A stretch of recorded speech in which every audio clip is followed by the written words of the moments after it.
बिस्मिल्लाहिर्रहमानिर्रहीम।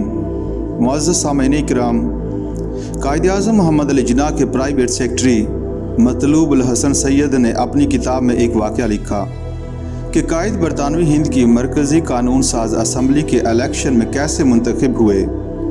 उनका कहना है कि बम्बई में 1909 ईस्वी के बाद शहर की एक मुस्लिम नशिस्त पर दो बड़े खिताब याफ्ता मुसलमान लीडरों ने इलेक्शन लड़ने का ऐलान किया और एक दूसरे के खिलाफ इंतखाबी मुहिम शुरू कर दी। शहर के सरकर्दा मुसलमानों ने महसूस किया कि दोनों की बाहमी लड़ाई से मुसलमानों के मजमूई मफाद को नुकसान पहुंचेगा। इन दो उम्मीदवारों में से एक को बैठ जाना चाहिए। कोशिश के बावजूद दोनों इसके लिए तैयार ना हुए। बिलाखिर ये तय पाया कि किसी तीसरे आदमी को ये जिम्मेदारी सौंप दी जाए, जिसके बारे में सब मुसलमानों की राय हो कि वो मुखलिस है, दयानतदार है और मुसलमानों के इज्तिमाई मफाद की हिफाजत करेगा। सोच विचार और इस्लाह मशवरे के बाद सब की आंखें मोहम्मद अली जिन्ना पर पड़ी और उनसे बाकायदा दरख्वास्त की गई।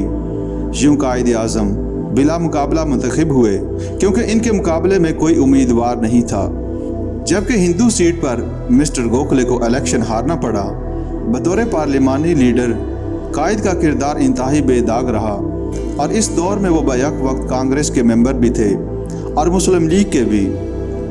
उन्हें अंग्रेज़ के खिलाफ हिंदू मुस्लिम इत्तेहाद का पैगाम्बर समझा जाता था और सब लोग उनकी तारीफ़ करते थे। लेकिन रफ्ता रफ्ता कायद ने महसूस किया कि मुसलमान अक़लियत के लिए मसाइल खड़े किए जा रहे हैं और मुसलमानों के जायज़ हकूक़ के लिए अब इन्हें एक तरफ अंग्रेज़ों से और दूसरी तरफ हिंदुओं से लड़ना होगा। हमारे कायद दिल से जमहूरियत पर ईमान रखते थे और अपनी पार्टी की मंजूरी के बगैर किसी राय का इजहार न करते थे। 26 अक्टूबर 1928 ईस्वी को वो इंग्लिस्तान से वापस आ रहे थे कि अखबारी नुमाइंदों ने उन्हें घेर लिया और बरतानवी हुकूमत की तरफ से मुकर्रर करदा साइमन कमीशन के बारे में उनकी राय जानना चाही। कायद ने कहा कि मुस्लिम लीग का लीडर होने के बावजूद मुझे ये हक हासिल नहीं कि मैं अपनी पार्टी का फ़ैसला मालूम करने से पहले अपनी राय दूं। मैं पार्टी की आला तरीन कमेटी का इजलास बुलाऊंगा और उनसे राय लेने के बाद कुछ कहने की पोजीशन में हूँगा। सियासी मैदान के अलावा जाहिलाना रसूम और गलत रवायात के खिलाफ कायद की जदोजहद भी भरपूर अंदाज में जारी थी और इस सिलसिले में मुसलमान औरतों के हकूक़ के लिए ही नहीं, अंग्रेज़ और हिंदू औरतों के हकूक़ की बहाली के लिए भी कायद बड़ी हिम्मत और जुर्रत से काम करते थे।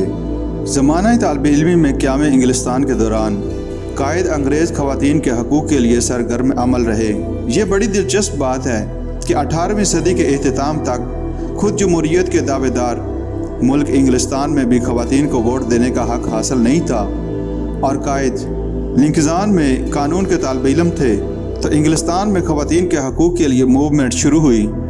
कायद ने ख़वातीन के हकूक़ की हमायत में मज़ामीन लिखे, शाया कराए और इस तारीख में भरपूर हिस्सा लिया। इस जदोजहद का इतराफ़ 16 सितंबर 1948 ईस्वी को क़ाइद-ए-आज़म की रहलत के बाद उनकी याद में लंदन के कैक्सटन हॉल में एक जलसे में किया गया, जिसकी रिपोर्ट बरतानवी अखबार में शाया हो चुकी है और तारीख के रिकॉर्ड में महफूज है। जलसे की एक खातून मुकर्रर का नाम मिस आगा हैरिसन था। कायद की याद में उन्होंने जो कुछ कहा, इसके अल्फाज इन दिनों जब इंग्लिस्तान में अवामी मुखालफत के खौफ से लोगों की अक्सरियत ख़वातीन के हकूक़ की हमायत में आवाज़ तक उठाने की जुर्रत नहीं करते थे। मिस्टर जिन्ना हमारी दावत पर हमेशा हमारे जलसों में आए और हर बार पुरजोर दलाइल के साथ हमारी तहरीक की हमायत की। हालांकि इस वक्त ये तहरीक मर्दों में सख्त गैर मकबूल थी और इसके हक़ में बोलना बड़े बड़े लोगों की नज़र में अपने आप को नफ़रत का निशाना बनाने के मुतरादिफ था।